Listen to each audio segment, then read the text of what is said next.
నాకు లేబర్ కోడ్లో నువ్వు ఒకవేళ సమ్మె నోటీస్ ఇచ్చినా ఎన్ని రోజులైనా వారు రూమ్ లో కూర్చొని అట్లాంటి రూమ్ లో కూర్చొని చర్చ చేయాలి తప్ప సమ్మె పోవడానికి వీల్లేదు. పోతే ఏమైతుంది? పోయిన నాయకత్వాన్ని, పోయిన కార్మికుల్ని, జరిగిన నష్టాన్ని కార్మిక సంఘాలు భరించాల్సి ఉంటది. ఇది వాళ్ళు వచ్చినటువంటి మార్పుగా మనం సమ్మె చేయగలుగుతామా? సాధ్యమైద్దా? ఇప్పుడున్నటువంటి దాని ప్రకారమే మనం 14 రోజుల ముందు సమ్మె నోటీస్ ఇచ్చి సమ్మె చేస్తేనే, సమ్మె పిలిపిస్తేనే మన కార్మిక సంఘాలు గట్టిగలేవు, కార్మికులు కూడా గట్టిగలేరు ఇప్పుడు ఉన్నటువంటి పరిస్థితిలో.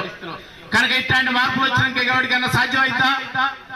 ఇక రెండోది, యూనియన్లు పెట్టుకోవడం వల్ల 7 ఉంటే పెట్టుకోవచ్చు. కానీ ఇప్పుడు వచ్చినటువంటి 4 లేబర్ కోడ్లు ఏం చేశారు? ఇప్పటికే దేశంలో 90% కార్మిక సంఘాలు లేరు. వచ్చినటువంటి దాని ప్రకారం ఇండస్ట్రీలో ఎన్నికలు కూడా 51% ఓట్లు వస్తేనే రికగ్నైజేషన్ 51% ఉండాలా. ఇప్పుడున్న మాదిరిగా కాదు, 51% ఎవరికి రాదు. అదేవిధంగా సంఘాలు రిజిస్ట్రేషన్ చేయటం కూడా కష్టతరంగా ఉంటది.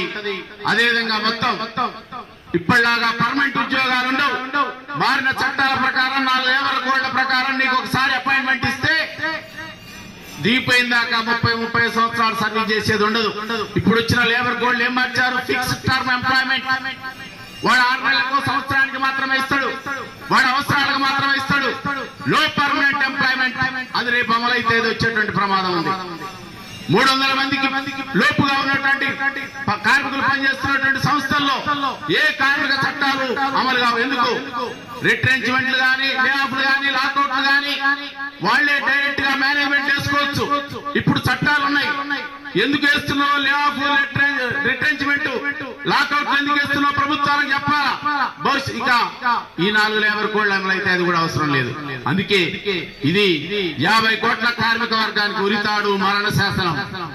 అందుకే నేను అంటున్నా, ముందు మన హక్కులు లేకుండా మన సౌకర్యం, మన సమ్మె హక్కు లేకుండా హక్కులు లేవు, సౌకర్యాలు లేవు.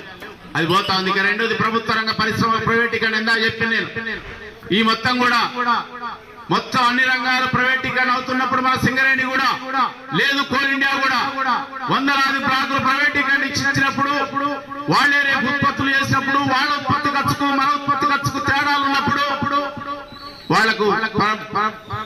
వాళ్ళు చేసేది పని చేయించేది కాంట్రాక్ట్ కార్మికులతో. ఉత్పత్తి ఖర్చు తక్కువైంది, ఉత్పత్తి ఖర్చు తక్కువైంది, వాడిదే మాట్లాడకపోతే మనం ఏం కావాలి రేపు?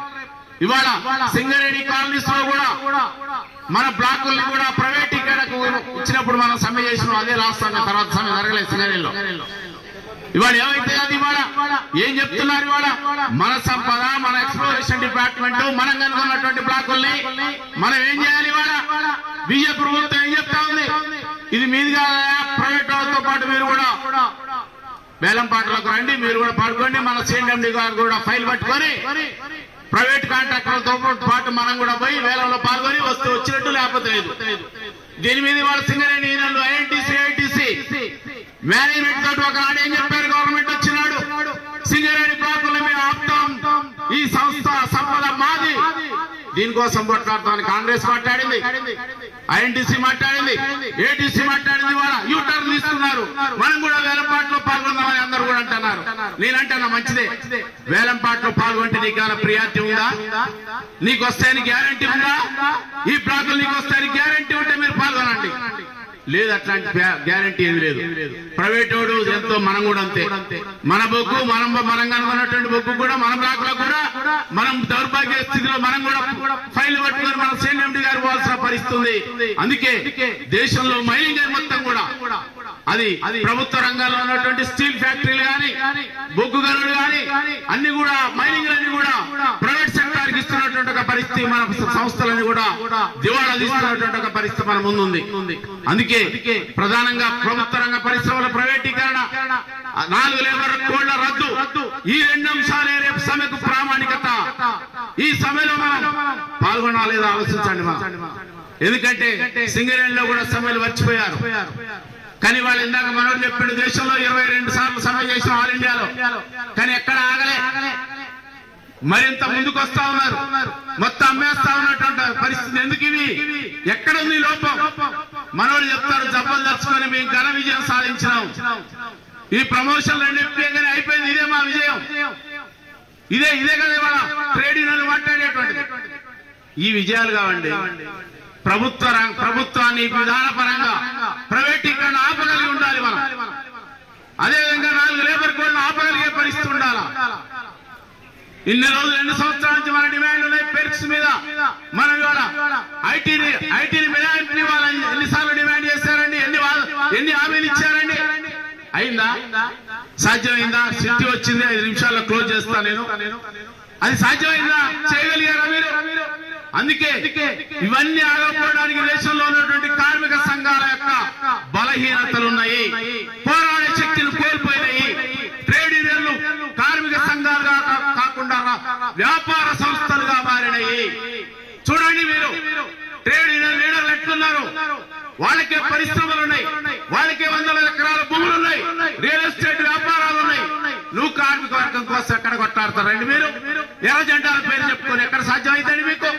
ఈ వ్యాపారాలు చుట్టూ తిరిగితే ఎక్కడ సాధ్యమైందండి మీకు? అందుకే కార్మిక సంస్థలు అట్టే ఉన్నాయి. ప్రైవేట్ వ్యవసాయ రంగాన్ని ప్రైవేటీకరణ చేస్తున్నప్పుడు ఢిల్లీ నడివీధుల్లో 365 రోజులు రైతాంగం పోరాడితే నరేంద్ర మోడీ క్షమాపణ చెప్పి వాటిని వెనక్కి తీసుకున్నటువంటిది మనం చూసాం. రైతాంగ స్ఫూర్తిని చూసాం. చెట్టుకొకరు పుట్టకొకరు ఉన్నటువంటి రైతాంగం ఆపగలిగింది. 50 కోట్ల మంది కార్మిక వర్గం మనం ఎందుకు ఆపలేకపోయినామంటే ఈ బలహీనతలు ఉన్నాయి. అదేవిధంగా అధికారంలో ఉన్నప్పుడు ప్రైవేటీకరణ విధానాన్ని ప్రభుత్వ రంగ పరిశ్రమలు ఉన్నారు. దీంట్లో ఈ సంఘాల్లో కార్మిక వర్గం మీద దాడులు చేసేటోళ్ళు ఉన్నారు. కానీ ఇవాళ అధికారం లేనప్పుడు, కేంద్రంలో అధికారం లేనప్పుడు ఇవాళ కార్మిక వర్గం కోసం పోరాడుతున్నటువంటి వాళ్ళు ఉన్నారు. అందుకే కార్మిక సంఘాల్లో నీతి నిబద్ధత లేదు, త్యాగాలు లేవు, త్యాగాల వారసత్వం లేదు. ఒకనాడు శేషగిరిరావు మన కార్మిక హక్కుల కోసం పోరాడిండు, అమరులయ్యారు. అట్లాంటి వారసత్వం ఇవాళ లేదు. కేవలం మనం ఎట్లా వ్యాపార సంఘాలుగా మారినటువంటి ఒక పరిస్థితి సింగరేణిలో. ఎందుకంటే దేశవ్యాప్తంగా కలిసి పని చేస్తున్నాం కదా. సింగరేణిలో ఇతర సంఘాలు ఎందుకు పిలవటం లేదు? గెలిచిన ఏటీసీ ఎందుకు పిలవటం లేదు? మేము అందరిని పిలవండి, అందరం కలిసి ఒకే వేదిక మీద చేస్తామంటే మమ్మల్ని పిలవట్లేదు. ఎందుకు మరి? ఎక్కడుంది నీ గుర్తింపు సంఘంగా నీ బాధ్యత ఏమిటి? ప్రభుత్వం ఈ సింగరేణి పరిశ్రమ మనుగడ కోసం, పరిరక్షణ కోసం, బ్లాకుల కోసం, ఐటీ ర్యాంపుల కోసం, అదేవిధంగా మిగతా డిమాండ్ల కోసం నువ్వు మిగతా సంఘాలు కలుపుకొని నువ్వు సమ్మె చేయాల్సిన, ఆందోళన చేయాల్సిన పరిస్థితి కదా. చేస్తున్నావా? పిలుస్తున్నావా? ప్రతిపక్షంలో ఉన్నప్పుడు నువ్వు చేయలేదు, అధికారంలో ఉన్నప్పుడు చేయలేదు. నువ్వు స్ట్రక్చర్ మీటింగ్ లోకి వస్తే ఏమైందండి? మన దగ్గర దమ్ముండా, అలాంటి త్యాగ వారసత్వం ఉండాలి, నిలబడే దమ్ము ఉండాలి. నీ ఫైల్ నీకు నీ తప్ప నువ్వు ఇంకెక్కడ ఆలోచించే పరిస్థితి మేనేజ్మెంట్ ఇచ్చినట్టు లేకపోతే లేదు. ఇది మన బతికి ఇవ్వాల. అందుకే మిమ్మల్ని అందరినీ కోరేటువంటిది, గతంలో కార్మిక యొక్క హక్కులు నిలబడాలంటే భవిష్యత్ తరాలకు పోయినటువంటి గత కార్మిక వర్గం మనకి ఏ చట్టాలను అయితే అందించిపోయిందో మనం వాటిని అట్టే ఉంచాలంటే, మెరుగుపరచాలంటే, అది నిలబడాలంటే తిరిగి మనం కూడా అట్లాంటి వారసత్వాన్ని మనం లేకపోతే మన త్యాగాల్ని ఆ మేరకు మనం ఉద్యమాలు చేయకుండా నిలబడవు. భవిష్యత్ కార్మిక వర్గానికి ఏ చట్టాలు మిగలవు, కట్టు బానిసలుగా మారేటువంటి విధంగా ఉంటది. కనుక మిమ్మల్ని కోరేటువంటిది, చాలా కాలమైన సింగరేణిలో మనం బొగ్గు బ్లాక్ల ప్రైవేటీకరణకు వ్యతిరేకంగా మాత్రమే సమ్మెలు జరిగిన, ఆ తర్వాత సమ్మెలు జరగలేదు. సమ్మెలు సరదాల కోసం కాదు. దీంట్లో కష్టాలుంటాయి, మన హక్కులుంటాయి, మన భవిష్యత్తు ఉంటది. కనుక మీరందరూ దృష్టిలో పెట్టుకొని ఈ సమ్మెలో పాల్గొనాలని కోరితే అవకాశం ఇచ్చిన అందరికీ కూడా రెడ్ సాలిడ్ కామ్రేడ్స్.